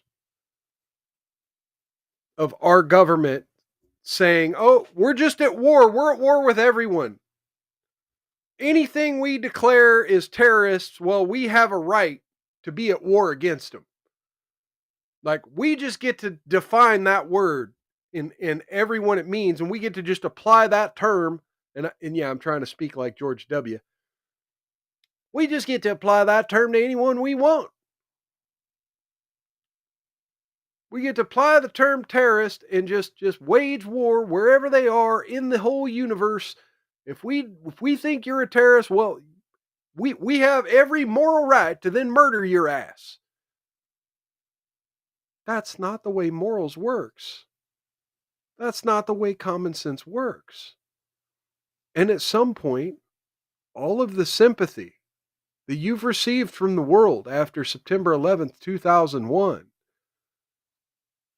by the time you're Joe Biden, finally withdrawing from Iraq and handing it back over to the Taliban, you kind of look really fucking stupid. So this is why I say, Israel, either you can finish this war or not. Ukraine, either you can finish this war or not. But the idea that you can just declare this unending state of emergency, that you just get to kill whoever you want because, hey, we're at war and war's filthy and war's dirty and war is hell, and you know, we have a just reason for doing what we're doing.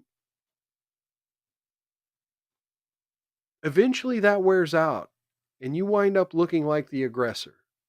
And the nation state almost as being the same thing. That's us.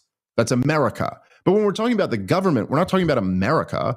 We're not talking about the hills or the roads or the people or the tradition or the culture or any of that. We wrap it in typically the you're flag. talking about the most corrupt members of our society who hold political power.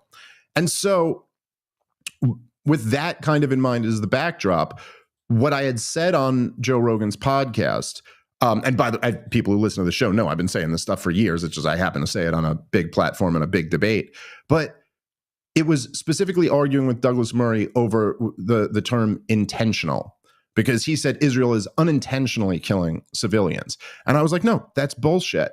And in the same sense that if you know, the example I use, which I've used many times before, but if if somebody broke into your property and killed a few of your family members and then went back to their house and you tracked them back to their house and then you just blew up the building and you went, hey, no, we didn't mean to kill all those other people in the building. I mean, we knew they were there. We knew they would die as a result of us blowing up this building, but we just wanted to get that bad guy.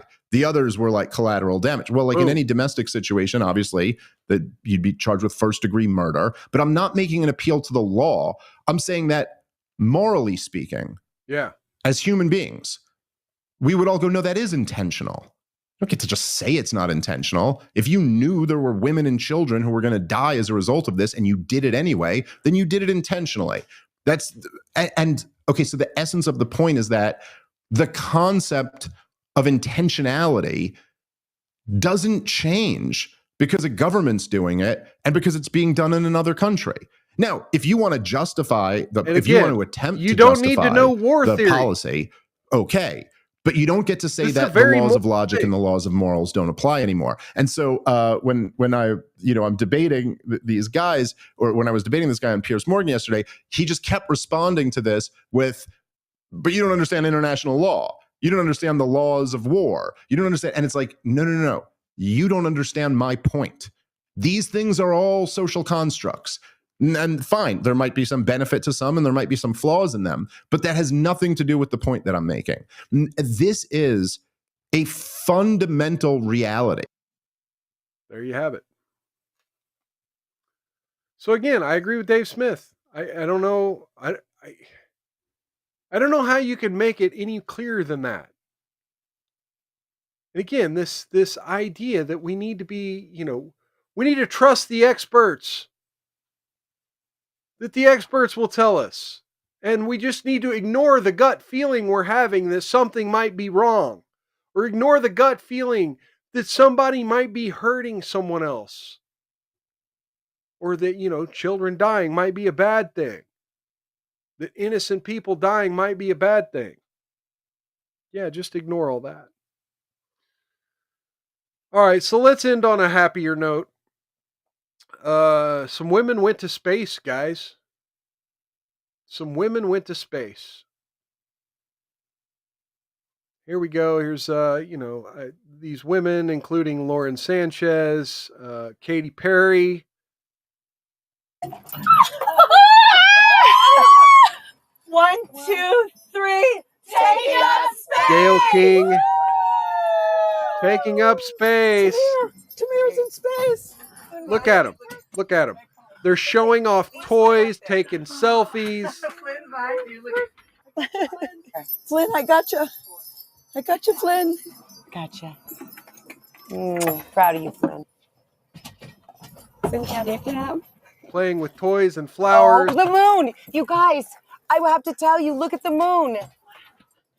That's amazing. Wow, look at the blue line. Oh my gosh. Oh my God. Wow. Oh my That's our pink moon.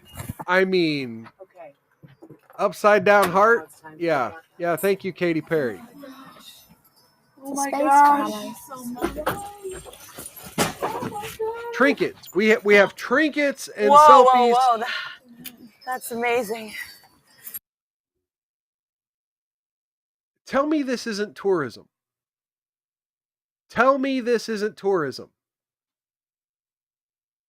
And now to tell me that this isn't tourism, here's Gayle King, who was featured in that video on Entertainment Tonight. This is what bothers me, because I've certainly read some of the things online coming from people that I know, that I like, that I consider friends. And this is what I would say to that. Space is not an either or, it's a both and. And because you do something in space doesn't mean you're taking anything away from Earth. And what you're doing in space is trying to make things better here on Earth. What Blue Origin wants to do is take the waste here and figure out a way to put it in space to make our planet cleaner. Wait, We're going to turn space into our fucking landfill? Come on, Bezos. I mean, Jeff Bezos has so many ideas, and the people that are working there are really devoted and dedicated to making our planet a better place. That's number one. Number two, have you been? Have you been? Still not been here, but this is like a Bizarro hair commercial. Yeah, that video, that space video, definitely is like all the hair flowing and everyone with their curls and. Ooh, my dinner's ready. I got to finish this video. If you've been and you still feel that way after you come back, please let's have a conversation. Number Wait, three, what? Please. Wait, what? What? Repeat that again. Okay, so I got to play that back. After you come back, please let's have making our planet a better place. That's number one. Number two, have you been? Have you been to space? If you've been and you still feel that way after you come back, please let's have a conversation. You don't get to have an opinion unless you've been to space. This is what I mean by the bullshit that Douglas Murray was saying, the bullshit that the war guy, I forgot his name already. You don't get to have a moral or an educated human opinion or reaction or an emotion unless you have done exactly the same shit I've done. Unless you are within my echo chamber. You don't get to have an opinion. No, we do. We do get to have an opinion. Because we can look at the video, look at the context clues, get our understanding as humans, and put together a thought and an opinion. Now, it may be based on incomplete data, like I mentioned earlier. And you can feel free to let us know where we're wrong. But you don't get to just say, well, you're not an expert, so I'm not going to debate it. You're just wrong. Shut your mouth. Number three, please don't call it a ride. That is not a friggin' ride. Whenever a man goes up, you have never said to an astronaut, boy, what a ride. We duplicated the same trajectory that Alan Shepard did back in the day. Alan Shepard. Okay, let's do this.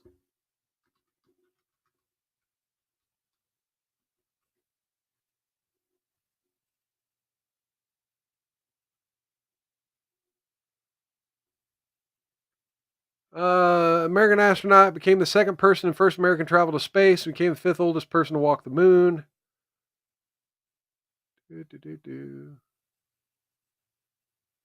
Mercury 7 astronaut. Mission.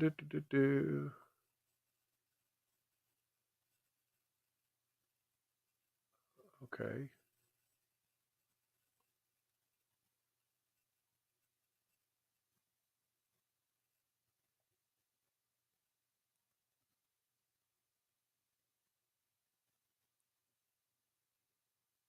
Okay, let's go to Mercury 7 here.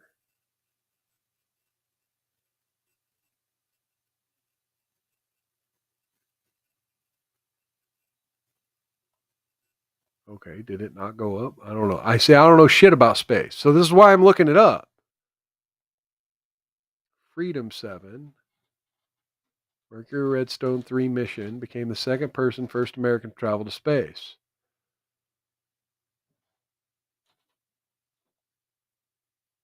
Forced to empty his bladder into the suit. Medical sensors attached to it tracked the astronaut's condition.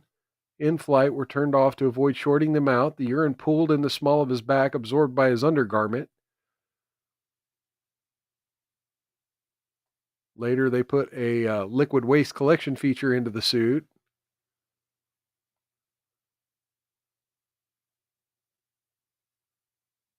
So they didn't know what to expect. They didn't know what to expect. They were experiencing something that they had never experienced before. Meanwhile, you and your other lady friends were taking selfies playing with trinkets. Yeah, this was a ride. Pretty much. No one called that a ride. It was called a flight. It was called a journey, because a ride implies that it's something frivolous or something that's lighthearted. No. See, that's again. This is you crafting the narrative. Yes, when you say something frivolous, yeah, there's something frivolous to it, but it's not like the whole thing is frivolous. Space tourism is a thing. It's a corporate venture for a new era of industry. It's not completely frivolous. Your experience on that flight had a frivolous aspect to it. Nobody's saying the entire Blue Origin program and the fact that they allowed you and the other celebrities to be tourists in space, even if it was low orbit, was completely frivolous. They're saying that what amounted to there's a meme that's been going around, is that we had 2 astronauts stranded on the space station for 9 months. We had to send Elon Musk SpaceX craft to go retrieve them because the Biden administration failed to do so. The conditions they faced and the things they had to do to stay alive, to survive their explorations of space. After 9 months, they get back to Earth, and here it is a few months later, we have celebrities cresting the atmosphere and coming back within 15 minutes. And Katy Perry gets out of the craft and kisses the ground like she had just been on Gilligan's Island for 20 years.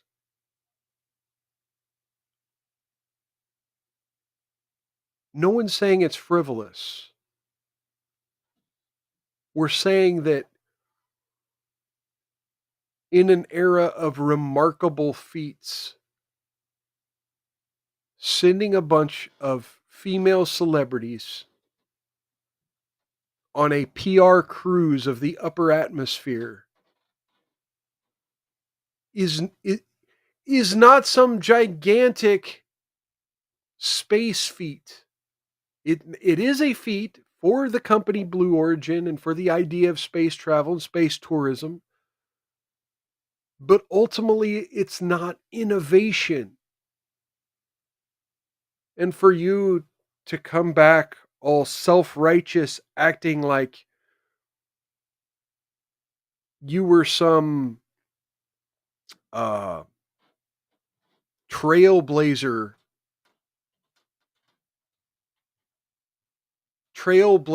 on some, futuristic Pinta Nina and Santa Maria, it's a little disingenuous. Nothing frivolous about what we did. Still not banned here. I think it's the fact that you entered the highest atmosphere for 4 minutes. That's different than orbiting or doing a military mission. Yeah. And the machine that we were on and what it took for the people to get that machine up and running, to get us up and get us back down safely. Agreed. So, I'm very disappointed and very... Agreed. We're all agreeing on that. Those people, the scientists who have made space travel possible, again, after God knows NASA said it has no fucking idea how to do it anymore. The techs who have worked on those craft, the money Jeff Bezos has put into it, the money Elon Musk has put into it, and the cooperation with NASA and with the launch pads and all this. These are amazing feats of science.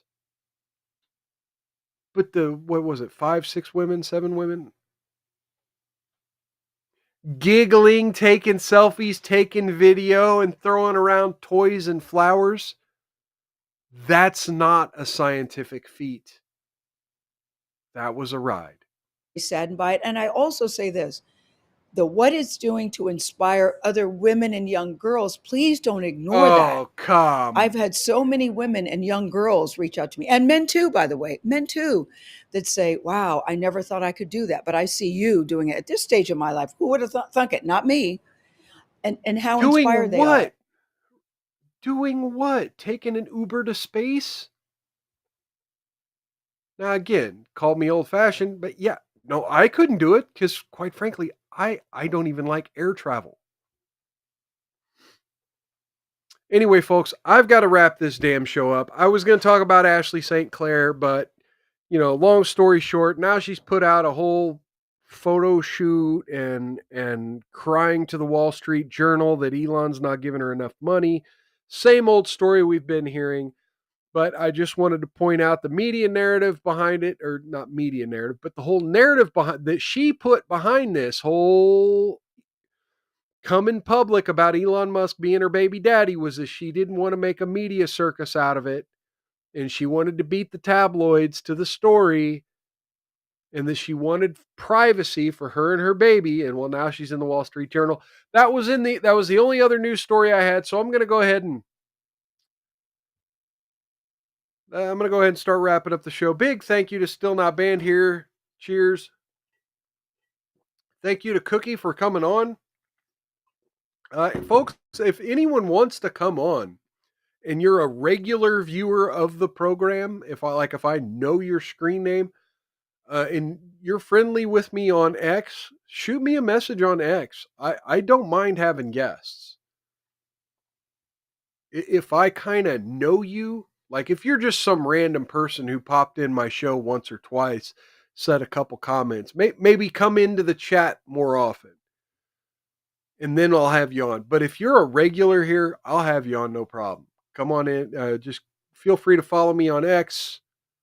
I'll follow you back, and then you can send me a message, whatever. We can arrange that. I don't mind having people on, especially if you're talking about something important. And I thought Cookie had some important points there. So thank you, Cookie, for coming on. Thank you to everyone else who popped in the chat. Cheers. And please come into the chat. Right now, it's every Wednesday and Saturday. That schedule probably will be changing in May.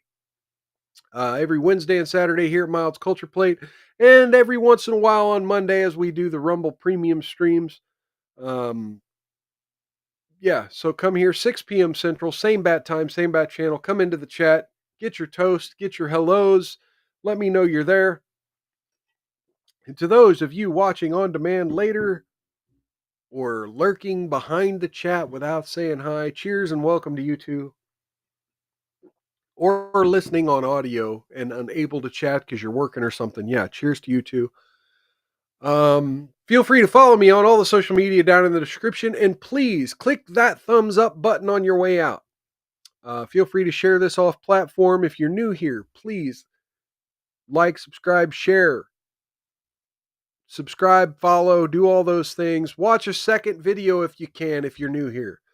Find another video on my channel, watch a little bit of it. Those things really help with the algorithm, really help get the word out that I'm here, that I'm talking about these issues. Thank you for joining Mild Kevin Miles, the Patriot Philosopher. I'm going to go ahead and say thank you, thank you, thank you. Thank you to everyone out there. Take care of yourselves. Take care of one another. Outlast the haters. Don't get any on you. And if you do, rub that shit in real good. I'll catch you next time on Miles Culture Plate. And I'll be over on my gaming channel tomorrow night, 5 p.m. Central, as I continue Act 2 of Baldur's Gate 3. Good night, everybody.